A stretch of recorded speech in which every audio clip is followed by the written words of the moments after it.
주는 인터뷰 뉴 진수. 북한이 우리 국회 격인 최고인민회의를 개최한 가운데 헌법에 통일 관련 조항을 삭제하는 이른바 두 국가론 관련 내용은 공개하지 않았습니다. 김정은 국무위원장은 대한민국을 공격할 의사가 없다면서도 핵 사용을 배제하지 않겠다고 공언을 해서 그 발언 배경에 관심이 쏠립니다. 남성욱 고려대 통일융합연구원장과 함께 북한 관련 현안 짚어봅니다. 남성욱 원장님 어서 오세요. 네, 안녕하십니까. 자, 이번 북한 최고인민회의 회의는 지난 7일과 8일 개최됐습니다. 북한 매체는 사회주의 헌법은 개정했다라면서도 김정은 위원장이 올해 초에 지시했던 평화통일 문구 삭제 같은 두 국가론 관련 조치가 반영됐는지 여부는 공개를 하지 않았어요. 이제 뭐 총평 얘기인데요. 이번 최고인민회의 결과 전체적으로 어떻게 보셨습니까? 네, 잔뜩 긴장해서 봤는데 결과가 공개되지 않아서 네. 약간 지금 관망 내지 김이 빠진 상태입니다. 뭐 핵심은 아무래도 지난 연말에 김정은이 주장했던 적대적 두 국가론을 반영하는 조치들을 헌법에서 규정하는 거 아니겠냐. 네. 예를 들어서 뭐 영토 조항 또 통일 뭐 이런 것 다 헌법에서 배제하는 내용이 오늘 나오지 않느냐. 그래서 통일부에서 사실은 어저께부터 교수님 그게 나오면 오늘 칼럼 좀 써서 내일 좀 나와 주십시오 하고 했는데 칼럼 저기까지 받으셨군요. 네, 요청까지. 아침에 오늘 내용이 안 나와서 일단 좀 미루겠습니다. 그런 이제 통화를 했습니다. 네.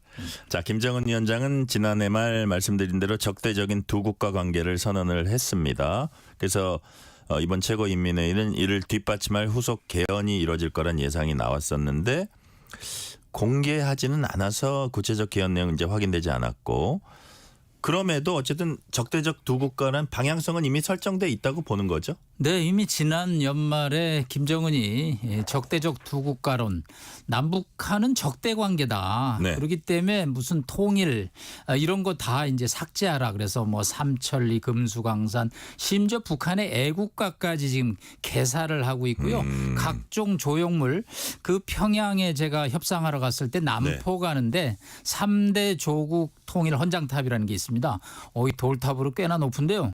이게 1월 11일 날 구글로 봤을 때는 있었는데 1월 19일 날 보니까 싹 없어졌습니다. 아, 그래요? 네, 이제 이런 가시적인 조치들을 반영하는 최종 목적지가 헌법 개정인데 이거를 이제 오늘 최고인민회의 결과에서 나오느냐 안 나오느냐고 저희가 유심히 봤는데 이 내용이 포함되지는 않고 나왔지만 방향성은 뭐 이미 정해졌다 그렇게 볼 수 있겠습니다. 자, 반면에 최룡해 최고인민회의 상임위원장은 개헌에서 노동 연령과 선거 연령 수정 반영됐다고 보고했습니다. 자, 그러니까 이 뭐 다 공개하지 않은 게 아니라 공개된 게 있어요.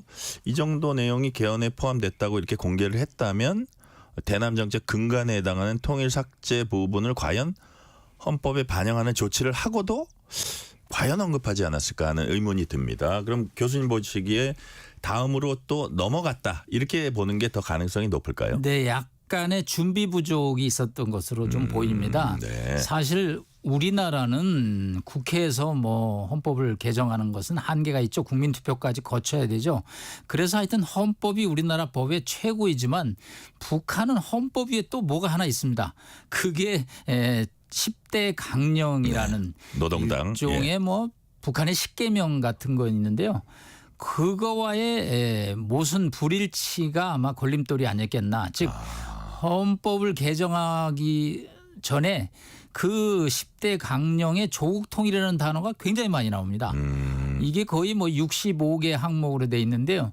그런 것까지 다 수정이 이루어져야 되는데 이거 오늘 최고인민회에서 헌법만 수정하는 것은 한계가 있다라고 봐서 요거를 조금 뒤로 미룬 것으로 추정이 됩니다. 10대 강령, 노동당 강령까지 같이 손봐에 앞뒤가 맞는 거네요. 그러다 보니까 그 작업까지는 일치 다 되지 않은 게 아니냐 이런 추측을 이제 말씀해 주셨고요. 자, 예전에 북한은 핵 보유도 헌법에 포함시켰습니다. 과거 사례 보면 이런 중요 개정상 즉각 이건 분명히 이번에는 나올 걸로 예상이 됐는데 또 안 나온 그런 사례가 있었는지 그래서 뭐 준비 부족도 있겠지만 어쨌든 조금 추후에 공개하는 사례도 있었는지 과거 사례는 어땠습니까? 네, 2012년에 이제 북한이 헌법 개정으로 핵 보유국 지위를 명기했습니다. 네. 근데 사실은 뭐 그 전부터 이미 핵 보유라고 선언을 했거든요. 기정사실화했었죠. 네, 물론 북한은 이제 핵 무력을 갖다가 최종적으로 이제 법제화하는 조치를 통해서 정책을 취급하기 때문에 법에 명기가 돼야지 정책의 이제 완성입니다. 그런데 이 공개라는 건 또 별다른 문제입니다. 네. 북한 입장에서는 내부적으로 해놓고 이것을 인민에게 알리는 것이 유리하냐 안 하느냐. 즉 오늘 이제 최고인민회의는 대의원들만 온 거죠. 네네. 그러니까 대의원들은 오늘 무슨 내용이 나오는지 다 알겠죠. 그러나 그것을 공표해야지만 즉 노동신문 조선중앙방송을 통해서 알려야지만 인민들이 알 수 있는 거죠. 그렇기 때문에 즉시 공개냐 또 사후 공개냐 시차가 있을 수 있습니다. 그렇기 때문에 오늘 아마 비공개 조치는 다음으로 넘어간 것이 아니냐 이렇게 보고 있습니다. 아, 그렇죠. 그리고 아까 말씀하신 대로 노동당 강령 10대 강령 그 부분은 역시 이제 헌법 그 개정 작업 그것과 마찬가지로 동시에 뭐 삭제하거나 수정하거나 이런 작업은 지금 진행되고 있다고 봐야겠네요. 네, 당의 유일적 영도 체계 10대 원칙인데요. 네. 북한에서는 이거 암기 대회를 합니다. 이거는 뭐 인민 생활의 가이드라인이죠. 아까 말씀하신 대로 거의 10계명 같은 거네요. 네, 김정일, 김일성의 10계명이라고 저희가 그러는데요. 예. 이게 거의 10개 항목에 대해서 1개 항목당 대여섯 개씩 해서 전부 65개 항목입니다. 예. 그런데 제가 오늘도 그걸 다시 한번 읽어보니까 조국 통일이라는 단어가 꽤 많이 나와요. 그럼 그거 다 삭제를 해야 되거든요. 예. 아니 헌법은 개헌해놓고 10대 강령에는 조국 통일이 있으면 과연 인민들이 어느 게 맞는 거야? 뭐 그래도 10대 강령이 상위 아니야? 혼란이 있을 수 있다고 본 거죠. 그렇기 때문에 예. 이 부분에 대한 수정 조치를 아마 바꿔야 되는데 10대 강령 원칙을 또 바꾸는 것도 상당히 그 북한 입장에서는 그 일입니다. 그 큰일이죠. 그 단어만 드러낼 수는 없는 거 아니에요. 그렇습니다. 문맥이나 문장 또 그거를 인민들에게 다 외우게 하는 정도인데 네. 아마 그런 것은 상당히 시간이 조금 걸릴 것으로 보입니다. 네. 자, 쓰레기 풍선 활용한 대남 도발이 지속되고 있습니다. 올해 벌써 26차례에 걸쳐 무차별 살포가 계속되고 있습니다. 쓰레기 풍선 도발 의도 원장님께서는 뭐라고 보십니까? 네, 일단은 뭐 남한의 대북 전단에 대한 맞대응이라고 저 사람들은 주장하는데요. 그거보다는 이거 가성비 좋네. 그런 것이죠. 효과가 좋다. 이거 예. 뭐 한 개당 오늘 뭐 군에서 한 10만 원 정도 드는 것 같다. 예. 야, 10만 원 갖고 남측을 이렇게 괴롭힐 수 있다니. 이거 정말 좋다. 그리고 이것도 또 26차례다 보니까 진화가 돼가지고 무게가 굉장히 줄어들었습니다. 경량화됐어요. 네, 그것도? 경량화됐습니다. 그리고 소형화되고요. 예. 그러니까 지금 이제 북서풍이 몰아치는 계절이 오고 있죠. 야, 이거 소형화되고 경량화되면 이제 앞으로 뭐 산지사방 떨어진다는 거죠. 북한 입장에서는 이 마음에 안 드는 윤석열 정부를 상대하는데 이것처럼 효과적인 방법이 없다. 그래서 이거는 뭐 앞으로 계속 지속되는 것이 좋겠다. 한마디로 남한 괴롭히기에 가성비가 좋은 도발이라고 보는 거죠. 군사 도발로 가자니 이거는 또 자기들도 위험이 있고요. 그래서 일단 11월 5일 미국 대선을 지켜보는데 그 전까지 자신들의 어떤 불만을 보여주는 가장 가성비 높은 도발이다. 이제 그렇게 판단을 드립니다. 네. 이 대목에서 살짝 궁금한 게 이제 여기에 대응해서 우리 이제 대북 전단이 있잖아요. 근데 그거야 뭐 정부가 하는 건 아니지만 이제 민간 단체들이 하는 건데 그거를 확성기와 함께 북한이 가장 이제 좀 두려워한다거나 그런 건데 그런 움직임들은 요즘은 별로 없나 보죠. 네, 뭐 정부의 공식 원칙은 탈북자 단체들의 대북 전단 날리기는 이제 불법이다. 이제 그렇게 얘기를 하지만 뭐 탈북자 단체들이 또 기습적으로 또 임의적으로 전단을 보내고 있습니다. 그러나 과거처럼 이렇게 빈번하지는 않고요. 일단 이제 이거를 막는 게 지금 고민이죠. 뭐 저한테도 많은 시민들이 아니 이거 이렇게 청정국가에 오물이 날라오는 걸 정부가 언제까지 방치할 것이냐 이런 얘기도 나오는데 요게 좀 구조적으로 대응이 껄끄러운 면이 좀 있기는 합니다. 네. 자, 김용현 국방장관이 국감에서 북한 쓰레기 풍선 도발과 관련해서 이런 말을 했습니다. 원점을 비롯해서 지원 세력과 지휘 세력까지 단호히 응징할 생각이다. 원점 타격이 아니라 응징이라고 했습니다. 응징하겠다는 게 무슨 뜻인가요? 네, 응징에는 이제 보복이라는 뜻이고요. 예. 좌시하지 않겠다는 뜻이 있겠죠. 그 응징에는 이제 군사적인 수단이 있고 비군사적인 수단이 있겠죠. 네. 자, 뭐 원점 타격 그 풍선 날리는 데가 한 10군데 정도로 보입니다. 10군데요. 예. 근데 그거는 북쪽 지역이기 때문에 거기다가 포탄을 가격하면 그거는 뭐 전투 전쟁으로 비화되니까 김용현 장관의 그 화가 났음에도 불구하고 그거는 상당히 현실적으로 쉽지는 않을 것 같고요. 결국은 비군사적 심리전을 전개할 수밖에 없지 않느냐. 그거는 결국은 과거에 저희가 약효가 증명됐던 대북 확성기 방송을 저희도 뭐 주파수 고출력을 할 수 있거든요. 네. 얼마든지. 그러면 그거는 북한으로서는 이제 상당히 좀 괴로운 건데 일단은 지금은 좀 지켜보는 단계죠. 관망 단계요. 네, 왜냐하면 이게 뭐 쓰레기는 떨어지지만 그렇다고 뭐 인명 피해가 막 나는 거는 아니기 때문에 이게 우리의 대응이 또 말려 들어가는 또 측면도 좀 있거든요. 네. 그리고 또 뭐 비무장지대 인근의 또 주민들의 불안감도 좀 있고요. 그러나 이제 이게 한계 어느 정도 가서 우리가 인내심의 선을 넘었다. 그러면 이제 우리가 할 수 있는 우리도 조치. 대북 심리전 사실은 여러 가지 카드가 있긴 합니다. 네. 대북 심리전 카드 우리도 갖고 있다는 말씀하셨고요. 0184님이 원장님한테 이런 질문했습니다. 원장님, 북한 주민들도 귀와 눈이 열려 있을 텐데 왜 그렇게 힘든 삶을 살면서 가만히 있나 싶어요. 네, 제가 하나 일화를 말씀드리겠습니다. 네. 제가 국정원 연구원장 할 때 북한의 호위 총국에 근무하던 아주 하급 직원이 탈북을 했습니다. 네.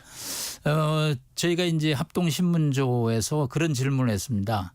왜 일어나지 않느냐. 쉽게 말해서 왜 저항하지 않느냐. 왜 당신은 김정일을 측근해서 보좌했는데 쉬운 말로 해서 그 사람을 그렇게 가만히 따라하냐 그랬더니 저한테 그렇게 답을 했습니다. 원장님, 이 권력도 부도 상대적입니다. 제가 거기서 굉장히 그래도 고위층인데 왜 김정일을 배반하게 됐습니까? 그렇게 답을 합니다.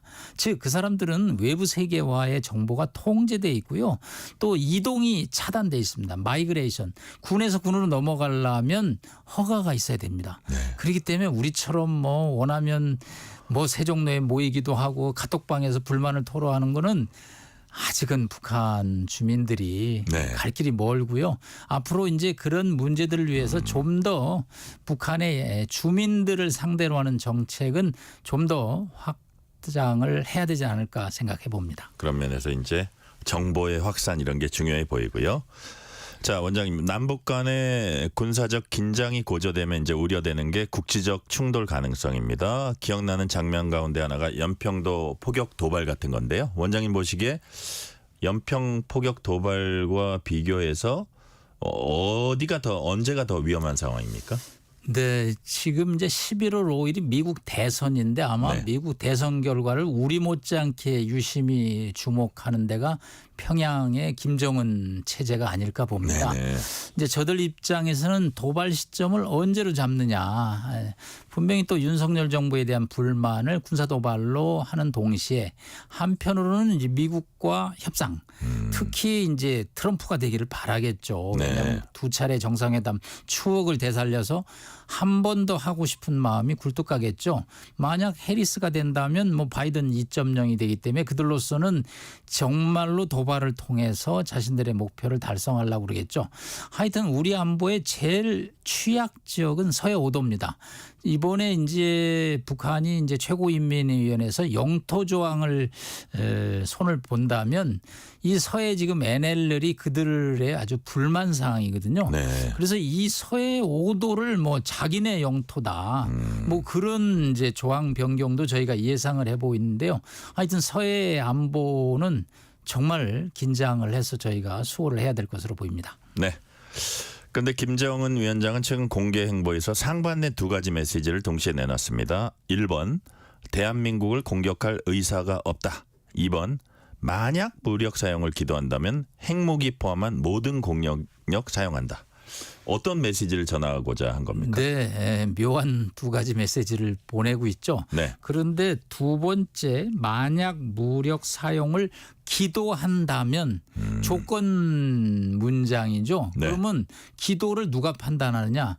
이건 북한의 핵무력 정책에 핵무기 사용 5대 조건에 들어간다고 김정은이 보는 거죠. 그걸 누가 판단하느냐? 결국은 김정은이 판단하고 돼 있습니다.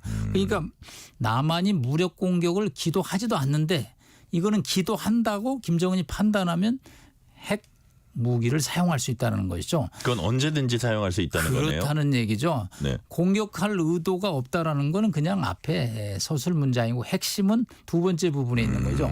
사실 이 말씀을 드리고 있습니다. 김정은의 적대적 두 국가론의 핵심 중에 하나가 네. 핵무기 사용 논거를 만드는 겁니다. 과거에 제가 당국간 협상에 나가면요. 핵무기 얘기를 하면 그건 남조선은 걱정할 필요 없다. 그건 미 제국주의자를 타겟한다. 네. 네, 절대 남한에는 사용할 일이 없다라고 그랬습니다. 그런데 지금 핵무기를 만들어서 가지고 있습니다. 약 50개 정도. 네. 이거를 미국 워싱턴을 쓰겠어요. 도쿄를 쓰겠어요.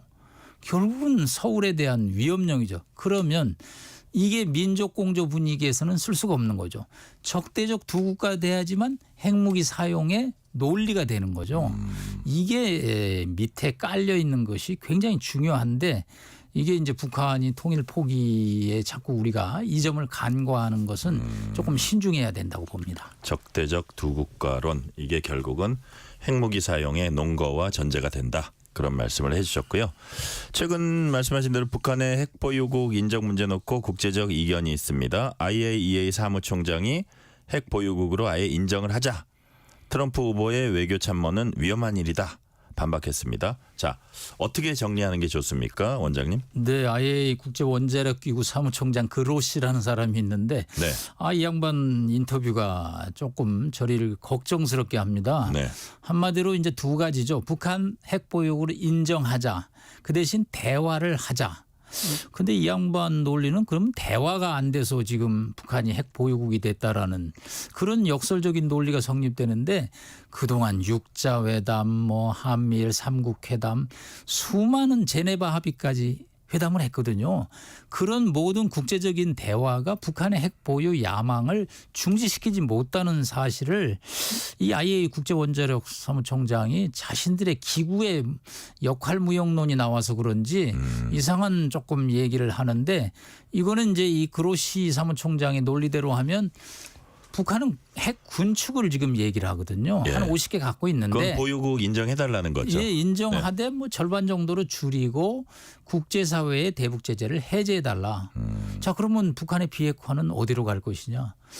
이 IAEA 조금 사무총장이라는 분이 이해가 안 되는 거죠. 좀. 물론 이제 트럼프나 바이든 입장에서 북한 비핵화를 이제 원칙적으로는 주장을 하는데 미국도 시간이 갈수록 북한 핵 보유에 대해서 피로감을 조금 느끼는 측면이 분명히 있습니다.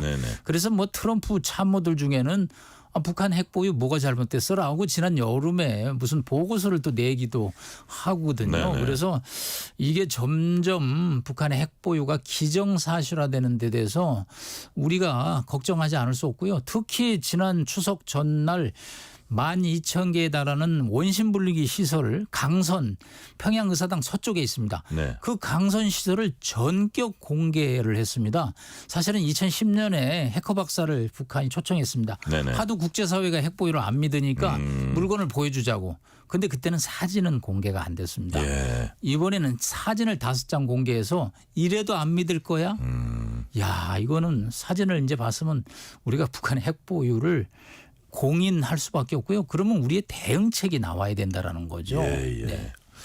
자, 이 와중에 북한 조선인민군 총참모부는 남측과 연결된 도로 철길을 끊고 국경의 요새화 작업 시작한다고 발표했습니다. 어떤 의미가 있습니까? 네, 두 가지죠. 상징적으로 적대적 관계를 유지하기 위한 하나의 상징적인 조치고요. 한편으로는 적대적 두 국가론의 이제 논거가 핵 보유 논거도 있고요. 두 번째는 K 한류에 대한 두려움이죠. 예. 네, 북한의 뭐 반동문화 사상 배격법은 3대 악법이라는 게 남한의 문화가 북한에 들어오는 걸 막는 거죠. 네. 그런 차원에서 이 비무장지대 요새화를 하는 것은 뭐 모기장을 정말로 확실히 치겠다. 그거는 이제 북한의 어떤 약간의 좀 두려움을 뭐 반영한 것으로 보입니다. 자, 그리고 북한은 동시에 방사포로 불리는 240mm 다연장 로켓포 성능 시험을 최근에 했다고 밝혔습니다. 최대 사거리 47km. 근데 이 무기 이른바 수도권 불바다 위협할 때마다 거론되는 그 무기인가요? 네, 서울 세종로에서 제가 개성까지 아까 GPS를 거보니까 네. 한 56km 정도 됩니다. 아, 직선거리로. 근데 이 무기들이 다 개성 남쪽에 있거든요. 예, 예. 그러니까 뭐 서울 이런 또 일산 지역에 있는 분들은 불안할 텐데 사정권 내에 있다 네, 이거죠? 다 있다 이겁니다. 그렇기 때문에 서울 불바다에 나오면 이 무기가 또 나올 수밖에 없고 또 최근에 굉장히 이거 가지고 또 사진을 공개를 했습니다. 방사포 네. 실험을. 그렇기 때문에 이 방사포에 대한 위험을 어떻게 대응할 것인지 우리 군의 상당한 숙제이기도 합니다. 네. 최근 우크라이나 동부 도네츠크 인근 러시아 점령 지역에서 우크라이나군 미사일 공격으로 사망한 20명 중 북한군 장교 6명이 포함됐다 소식이 있었고요. 러시아군 훈련 참관하던 중이었다. 이런 소식들이 있는데 이와 관련해서 김용현 국방부 장관이 북한이 우크라이나전 파병 결정할 가능성 크다고 봤습니다. 실제로 북한이 우크라이나 전쟁 참전한다면 그 국제적 파장이 만만치 않을 것 같아요. 네, 이미 장교 6명 사망으로 인해서 네. 정말 의아하는 소리가 나왔습니다. 그동안 뭐 소문으로 북한 근로자들이 가서 뭐 공병부대 정도 하는 거는 저희도 추측을 했지만 네. 이번에는 이제 미사일 쏘는 거를 기술 지도하는 병력이거든요. 그러니까 네네. 포병 장교로 추정이 됩니다. 자, 이 병력으로 끝나는 게 아니고 이제 지상군이 간다면 네. 이거 국제전으로 확대되는데 이야 이거 상당히 우크라이나 전쟁이 새로운 차원으로 전개돼서 굉장히 네. 우려를 하지 않을 수 없습니다. 자, 이와 관련해서 하나만 짧게 질문 드릴게요. 과연 북한이 현재 러시아 측에 어느 정도 지원을 해주고 있는지 그 규모가 좀 파악된 게 있습니까? 네, 뭐 일단 국정원의 정보로는 뭐 포탄 100만 발은 갔고요. 네. 지금 이제 미사일 개수는 조금 파악이 안 되고 있습니다. 왜냐하면 컨테이너로 계산을 하면 탄약은 포탄은 계산이 되는데 네. 이게 미사일은 지금 컨테이너에 넣기는 조금 크거든요. 그렇기 때문에 어느 정도 물량인지 미국 한미정보당국 위성사진을 찍어대지만 개수 파악에는 어렵고 일단 포병장교 6명 정도가 사망을 했다라는 것은 이거는 한 100개 정도 미사일은 이미 간 것이 아니겠느냐. 그렇게 추정을 해보고 있습니다. 상당히 긴밀한 군사적인 유대관계를 갖고 있다는 말씀까지 오늘은 듣겠습니다. 지금까지 남성욱 고려대 통일융합연구원장이었습니다. 원장님 말씀 감사합니다. 고맙습니다.